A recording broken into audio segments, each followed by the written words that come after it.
শুভ সকাল বন্ধুরা। দেখো আজকে আমরা ছাদে পড়তে বসেছি, তাই না বাবু? কেন বসেছি?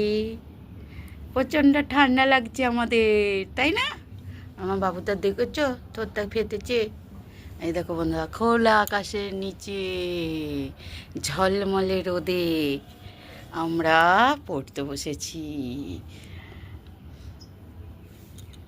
তো চা খাওয়া তো হয়ে গেছে, রোদে আর চাটা খাওয়া হয়নি। তো ঘরে বসেছিলাম বাবুকে নিয়ে পড়াতে, এত শীত করছে। চলো বাবু, তো আমরা একদম টপ ফ্লোরে চলে এসেছি, এসে রোদও পোয়াচ্ছি আর পড়াশোনাও করছি। কিন্তু রোদ থেকে যখন নিচে যাব তখন তো আরও ঠান্ডা লাগবে, তাই ভাবছি কি করি, এখানে কি রান্নাবান্না করব ছাদে নাকি নিচেই করব, দেখা যাক কি হয়। তো চলো, টাটা।